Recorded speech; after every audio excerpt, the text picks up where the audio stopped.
Malaysia's Petronas Towers are the tallest twin towers on the planet.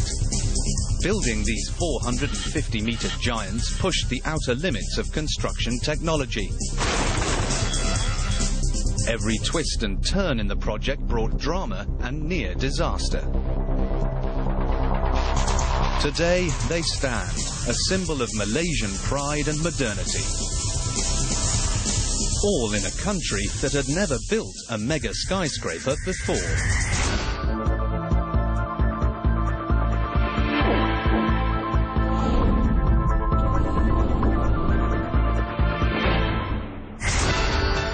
They were built to be the tallest buildings on Earth, a gargantuan pair of towers dominating the skyline of Malaysia's capital, Kuala Lumpur. The mighty Petronas Towers scale 88 stories to a breathtaking 450 metres, nearly half a kilometre high.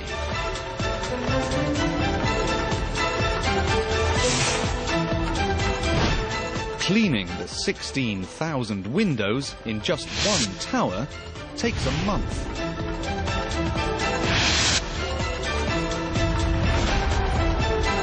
Inside, 10,000 people live and work.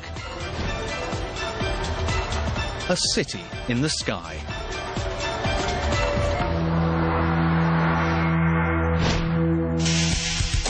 But building the towers was a construction challenge like no other. At every turn, unexpected problems threatened the project. They were building in the heart of Asia's torrential monsoon belt. The construction site wasn't made of bedrock, but unstable sediment. The towers were to rely not on lightweight steel, but concrete.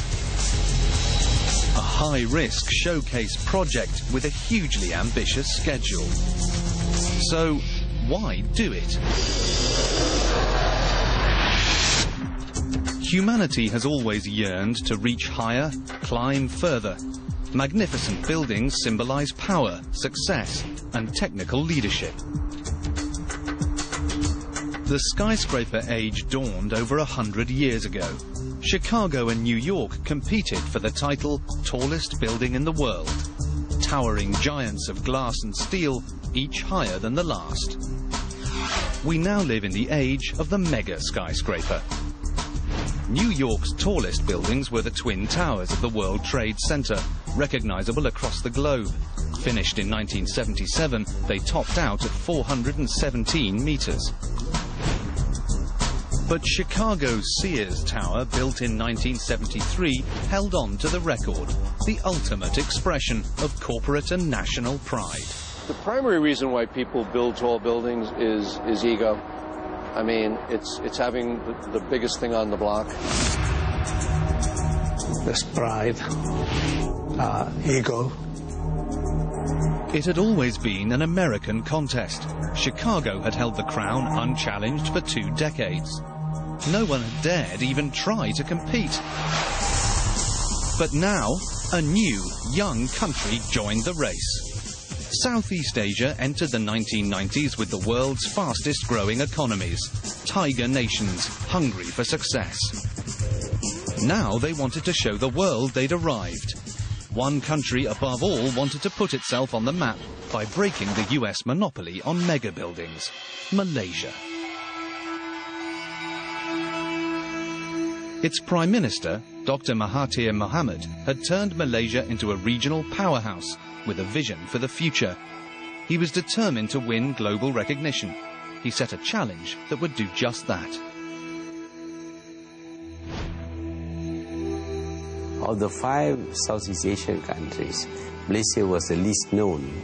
So in order to tell the world that we are here, we have arrived, we need something spectacular, and I think a tall building provides that answer. But pushing at the boundaries of the possible meant taking risks, big risks. A symbol of national pride could easily turn into the spectre of national humiliation. The year was 1991.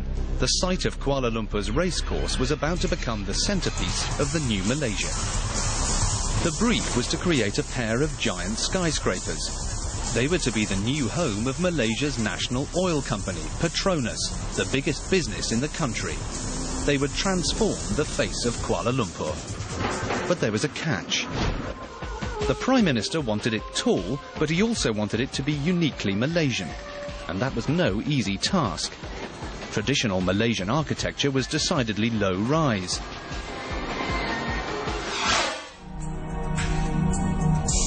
Caesar Pelli was already one of the world's leading architects, with nearly half a century's experience designing skyscrapers. But he knew this one was different. They wanted a Malaysian building, and that was important for them. And we asked them, what do you mean by Malaysian? And they had no idea. He soon discovered that when they said Malaysian, they meant Islamic, and Islamic art is utterly distinctive. Because Islamic law forbids depictions of people, it uses geometric designs like circles, or plants and letters of the alphabet. I think I looked at every book on Islamic art, every published. We have piles of books here. But how to translate all that into a skyscraper? Pelli came up with a revolutionary two-tower design. He linked them with a bridge halfway up to make a symbolic gateway to the new Malaysia, something nobody had attempted before. Pelli flew to Malaysia to present his ideas to the key players. It was a huge gamble. They loved the concept, but the Prime Minister didn't think it was Malaysian enough. Pelli modified his design again and again. Each time, it was rejected. The project, it seemed, was doomed before it even reached the drawing board. Then, a sudden breakthrough from a surprising source.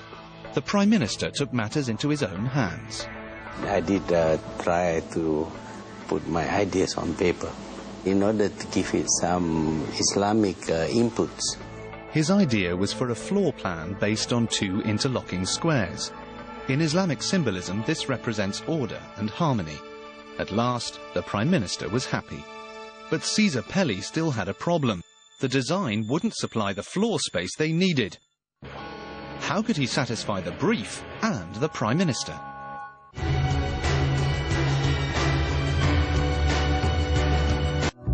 Pixma from Canon. 1 picoliter ink technology for the finest prints. Individual think tank systems, large LCD viewer, two-way paper feeding and double-sided printing. Print on CDs. Directly from cameras, memory cards, or your mobile phone. And 12-month after-sale service that comes to your doorstep. Pixma is photo perfection. Canon, delighting you always.